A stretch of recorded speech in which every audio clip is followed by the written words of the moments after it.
अस्सलाम वालेकुम जी, मैं हूं मावा शजाज। आप मुझे देख रहे हैं मेरे YouTube चैनल के ऊपर और आज जिस ड्रामे के ऊपर मैं बात कर रही हूँ उसका नाम है, वो 3 ड्रामे हैं जिनके ऊपर मैं बात कर रही हूँ। तो इश्क जलेबी, ताना बाना और चुपके चुपके, ये 3 मेरे फेवरेट रमज़ान ड्रामे हैं। वैसे तो यही मेन 3 ड्रामे हैं, तो ये मेरे फेवरेट ड्रामे हैं। क्यों चल रहे हैं, क्या चल रहे हैं, इसके ऊपर बात करते हैं। मुझे इनमें क्या पसंद है, क्या नहीं पसंद है।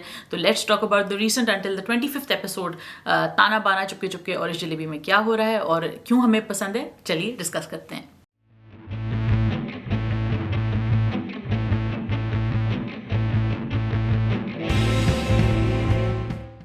शुरू करते हैं इस जलेबी से, जो कि मेरा फेवरेट है। क्यों लोगों को ज्यादा पसंद नहीं आ रहा जितना उनको चुपके चुपके पसंद आ रहा है, I don't understand. I think थोड़ी पंजाबी गाड़ी है, so it's really not getting those kind of masses in. And Saraiki characters इसमें चुपके चुपके में ज्यादा है, which is I think making a lot of other people very happy, क्योंकि उनको रिप्रेजेंटेशन उस तरह नहीं मिलती। और दो पंजाबी कैरेक्टर्स तो हम बहुत देखते हैं टेलीविजन के ऊपर। सो इस जलेबी भी लिखा है साइमा अकरम चौधरी ने, चुपके चुपके भी लिखा है साइमा अकरम चौधरी ने।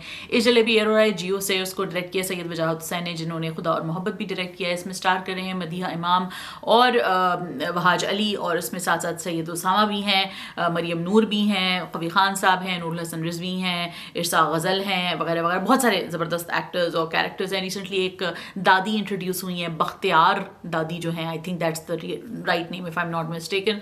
सो it's a very fun character, played very well. And उसकी जो किरदार की वजह से कुछ ट्विस्ट एंड टर्न्स आते हैं कहानी में, इसकी शादी इससे, उसकी शादी इससे, ये वाला सारा जो एक ड्रामा हमारे यहाँ होता है, हमारे यहाँ अक्सर प्लॉट के तौर पे इस्तेमाल किया जाता है। लेकिन मेरे लिए जो फेवरेट थिंग, जो कि आई थिंक हम सब के लिए थी, वो ये थी कि बासिम और बेला यानी वहाज अली और मदीहा इमाम के जो कैरेक्टर्स हैं, फाइनली एक दूसरे को एक्सेप्ट कर लेते हैं इन दिस वे कि हाँ जी, बासिम एक्सेप्ट कर लेता है अपनी फीलिंग्स को बेला के लिए। और अगले एपिसोड के प्रोमो में भी हमने यही देखा है कि वो फाइनली एक्सेप्ट कर लेता है कि वो बेला से मोहब्बत करता है, which is yay, amazing, I love it. Really rooting for these two. Become a big fan of Wahaj. I wasn't really a big fan before. Always liked Madiha Imam though, but Wahaj का hype मुझे इतनी समझ में नहीं आती थी, लेकिन I think he's done such a fantastic job initially, and the character is written out so well, and I think that he definitely gives off younger Salman Khan vibes. So he is such a good actor. He has such a good look, and the character itself is written very well. जो उसकी angst है और the way that he talks back to his family, कि जिसमें वो अपनी एक so called inferiority complex को जो है जिस तरह वो लैश बैक करता है, तो आई थिंक वो एक इतना अच्छा कैरेक्टर है कि आपको अंडरस्टैंड करते हैं उसके पुशेस एंड पुल्स भी, उसके कॉन्फ्लिक्ट्स भी। So he is done a amazing job, Madiha Imam doing an amazing job, and obviously Kabir Khan साहब the legend, and then we have Nurul Hasan Rizvi whose performance also I absolutely love. Hina Khwaja Bayat हैं, सबका बड़ा कमाल का है, बट जो डायलॉग है इतना ऑथेंटिक है।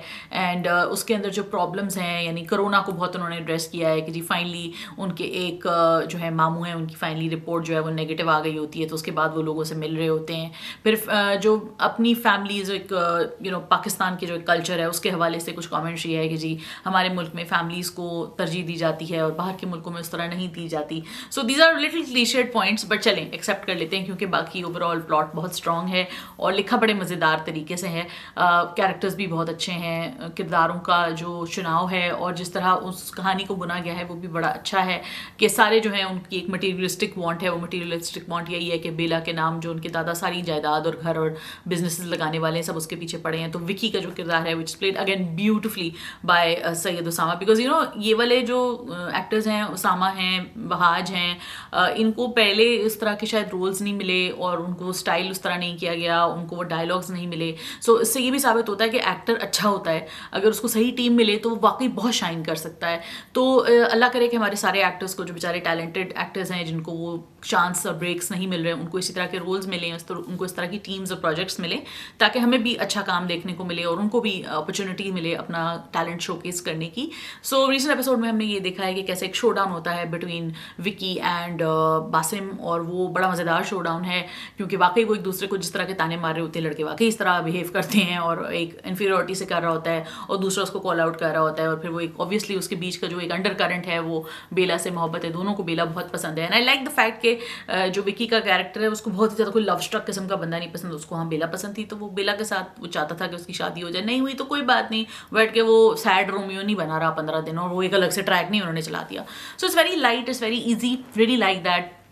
Late me know what you guys thought. मुझे तो ये ड्रामा बहुत पसंद है and I am really looking forward to seeing Basim and Bela together. अब आ जाते हैं ताना बाना के ऊपर। ताना बाना लिखा है हसान इमाम ने, इसको डायरेक्ट किया है सैफी हसन ने। ये एक ऐसी कहानी है जो कि एक यंग कपल के ऊपर कहानी है, और जॉइंट फैमिली सिस्टम में जब एक यंग कपल रहता है तो क्या प्रॉब्लम्स आते हैं, क्या नहीं आते हैं, कुछ क्वेश्चंस हैं मुझे, एंड आई होप कि आगे जाके वो क्वेश्चंस आंसर होंगे।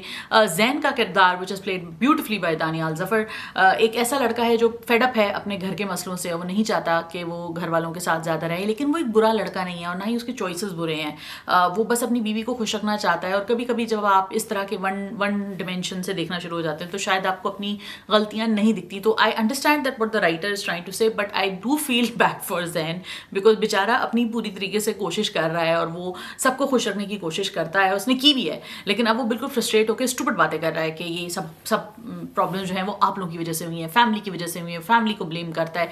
तो that's a very new generation problem. और आई थिंक कि जितने भी प्रॉब्लम्स ताना बाना में एड्रेस किए गए हैं वो बहुत मॉडर्न जनरेशन के प्रॉब्लम्स हैं। घर में खाना किसने बनाना है, अम्मी को भी खुश रखना है, बीवी को भी खुश रखना है, उनके अपने प्रॉब्लम्स हैं, उनकी अपनी लाइव्स हैं, और वो उनके अपने उनकी अपनी फ्रस्ट्रेशंस हैं। तो उनको एक मॉडर्न लड़का कैसे डील करेगा उनसे। इसी तरह मॉडर्न लड़कियों की भी ये जो प्रॉब्लम्स हैं कि उनकी अपनी एक एम्बिशन है, उनकी अपनी थॉट प्रोसेस है, वो एक आउटस्पोकन होती हैं और वो बिला वजह किसी को ऐसे नहीं उनको ज़रूरत होती कि वो बिला वजह अपने हस्बैंड की बस दासी बनी रहें, और उनकी अपनी एक पर्सनैलिटी होती है जिसको वो गिव अप नहीं करना चाहती। तो ये सारी चीज़ें जो हैं ये एक हमारी आजकल की जनरेशन का एक सवाल है हम सबके लिए, और हम सबके घरों में ये सारी बातें होती हैं, हम डिस्कशंस करते हैं, सोशल मीडिया पे ये डिस्कशंस करते हैं।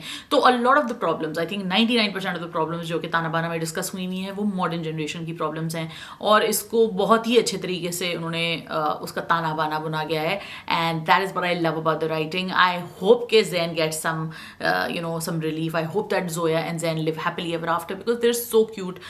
Love the chemistry between the two. Alize Shah is doing a really great job. Love Javeria Basi's character as well. I think उस किरदार के अंदर हम सबको अपने अंदर एक मतलब हम सब माओं को अपना एक अक्स नज़र आता है कि एक औरत जो है वो घर के लिए बहुत सारी कुर्बानियाँ देती है, लेकिन उसकी अप्रिसिएशन नहीं होती, और फिर जब बेटा भी पलट के उसे बदतमीज़ी करता है तो फिर बहुत अफसोस होता है। सो ये सारी हम माओं की कहानियाँ हैं, हस्बैंड्स की, वाइफ्स की कहानियाँ हैं। तो इसको ज़रूर देखिए अगर आप इसको कैच नहीं कर रहे। I really like it. The lead cast is amazing. Special shout out to Daniyal Zafar because you definitely can't tell. मैं पहले भी कह चुकी हूँ, लग नहीं रहा कि उनका पहला ड्रामा है, और रिसेंट एपिसोड में तो और भी ज़्यादा उनकी एक बड़ी ज़बरदस्ती एंग्री सी स्पीच थी, and he is played it so well. So props to you boy, and we hope to see you soon in our more dramas. Young faces की ज़रूरत है हमारे ड्रामों में, तो आई होप कि वो नजर आए और हम इसी तरह सब्सटैंशियल और मज़ेदार प्लॉट लाइन्स एंजॉय करते रहें। अब आ जाते हैं चुपके चुपके के ऊपर, which is a smash hit. बहुत ज़बरदस्त चल रहा है ये ड्रामा भी। इसमें मैं अगेन ये नहीं कह रही कि यार ये टॉप पे है, मतलब इन सबके अंदर कुछ ना कुछ ऐसी चीज़ें जो टॉप की हो जाती हैं। कोई एक चीज़ मुझे समझ नहीं आती, कोई एक चीज़ पसंद नहीं आती, तो इसमें कोई ऐसा कॉम्पिटिशन मैं नहीं कहूँगी। तीनों ड्रामे मेरे लिए बहुत अच्छे हैं, मुझे बहुत पसंद है तीनों के तीनों। तो चुपके चुपके के ऊपर बात कर लेते हैं। ये भी लिखा है साइमा अकरम चौधरी ने, इसको डायरेक्ट किया है दानिश नवाज ने। इसमें स्टार कर रहे हैं उस्मान खालिद भट्ट, आयजा खान, अरसलान नसीर, इमन सलीम, उज़मा बेग, अस्मा अब्बास, फरहान अली आगा हैं, तारा महमूद हैं, वगैरह वगैरह। बहुत सारी ज़बरदस्त कास्ट है, हमें बड़ा मज़ा आ रहा है, बहुत सब इंजॉय कर रहे हैं इस पूरे ड्रामे को। और समंदर पार और बॉर्डर पार भी इसकी बहुत ज़्यादा पजीराई मिल रही है, बिल्कुल वेल डिज़र्व पजीराई है, बिकॉज एक बड़ा फन सा शो है। थोड़ी सी चीज़ें कुछ अजीब सी जो मुझे लगती हैं वो ये लगती हैं कि भाई बहुत सारे लोगों ने कहा कि जी अरसलान नसीर का जो किरदार है, हादी का जो किरदार है वो बड़ा अच्छा है, बड़ा ज़बरदस्त है। भाई ये सारे सब बहुत टॉक्सिक पागल लोग हैं इस पूरे ख़ानदान में, हादी और मीनू सबके समेत। तो ये पागलों का जो एक ख़ानदान होता है तो ही वो कॉमेडी बनती है। अगर ये इतने क्यूट और इतने अच्छे और इतने अमेजिंग होते तो फिर ये कॉमेडी ना बनती, ये फिर कुछ और हो जाता है, कुछ भी नहीं होता फिर ये, क्योंकि नॉर्मल चीज़ों के ऊपर कॉमेडी नहीं होती है, एबनॉर्मल चीज़ों के ऊपर कॉमेडी होती है। तो मुझे नहीं समझ आता कि इनको हेल क्यों किया जा रहा है इन कैरेक्टर्स को। ये हेल करने वाले कैरेक्टर्स नहीं, ये इंजॉय करने वाले कैरेक्टर्स हैं, और उनको देखना चाहिए, इनसे सीखना चाहिए थोड़ा अपने लिए कि यार कहीं हम ये बेवकूफ़ी तो नहीं करते। फॉर एग्जाम्पल हादी की जो अपनी एक डबल स्टैंडर्ड है कि वो खुद तो एक अपनी कज़न से अफेयर चला रहा है, लेकिन उसको अपने छोटे भाई के लिए ये चीज़ बिल्कुल नहीं पसंद, और उसको ये कोई ज़्यादा वो अप्रूवल उसको नहीं देता वो इन सब चीज़ों को वैसे भी, और बड़ा ग्रफ और बड़ा वैसा सा रहता है, खुद भी अक्खड़ है, उसे कोई जॉब नहीं स्टिक कर पाती, उसके बड़े कोई हाई किस्म के ड्रीम्स होते हैं कि जी मैं ये करूंगा और मैं तो फला जाके नौकरी करूंगा और मुझसे ये सब काम नहीं होता, तो वो ये सारी चीज़ें नहीं करना चाहता. तो there is a flaw in his character. लेकिन उसको बड़ा कह रहा है कि उसको कह रहे हैं लोग कि जी ये बड़ा बेस्ट है, बड़ा क्यूट है एंड एवरीथिंग, कि no, it's not that cute and is not that great. और वो काफ़ी बदतमीजी भी करता है बेचारी उस मिशी से. So I mean that's quite sad.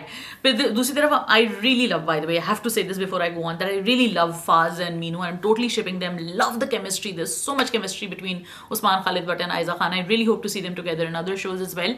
But I feel like both of them are crazy. Faz has his own, problems and hang-ups, and he's still not treating Meenu right. Although he's trying his best, poor guy, but he doesn't really know how to treat a wife right, because मुझे लगता है उसने घर में देखा ही नहीं है. और उसने एक तरफ वो घरदा पील चुल्दा वट्टा को देखा है, और दूसरी तरफ उसने कुछ देखा ही नहीं है. उसने सिर्फ वो किफ़ायत चचा को देखा है, जो कि हर वक्त जो है वो अपनी किफ़ायत शायरी में लगे होते हैं. तो I don't think that he seen very good male role model, जिसकी वजह से उसको खुद नहीं समझ आ रहा. वो खुद हर वक्त इम्पैक्ट रहता था अपनी बहनों की वजह से. तो मुझे नहीं लगता कि वो कोई बहुत again oh my God best character ever है. वो काफ़ी मतलब बेवकूफ़ सा आदमी है, और वो काफ़ी स्टूपिड हरकतें भी करता है अपनी बेगम के साथ उसकी. और आपने रिसेंट एपिसोड में देखा होगा कि आई डोंट नो बेचारी आयजा को असली में चोट लगी थी या क्या, कि वो आयजा हर तरफ लिम्प करती हुई जा रही है मीनू, और मीनू को बार बार लोग काम कह रहे हैं कि तुम जाके चाय बना के ले आओ, तुम इस्त्री कर लो, तुम ये कर लो, तुम वो कर लो. तो it feels very odd. But ये सारे क्रिटिसिज्म्स मैं कह रही हूँ, ये बिल्कुल ऐसे क्रिटिसिज्म्स हैं जो कि आप बिल्कुल साइड पर रखें. इनकी कोई इतनी कोई मैसिव वैल्यू नहीं है, इसलिए क्योंकि ये ड्रामा बहुत मज़े का है, ओवर द टॉप है, डायलॉग ओवर द टॉप है, चीज़ें ओवर द टॉप हैं. तो इस वजह से आप इंजॉय करते हैं. और आपको literally one of my favourite scenes in this week's episode was 25th episode was when Bakhto and एक परवर बोथ फाइंड आउट के हादी और मिशी एक दूसरे से प्यार करते हैं और दोनों बेहोश हो जाती हैं. I literally laughed out loud and I am still very amused when I think of that scene. It is one of the funniest scenes I've seen in TV in recent years, because it is such a nice way of bringing the whole plot together. And then those two actors, Asma Abbas and Uzma Beg, are phenomenal.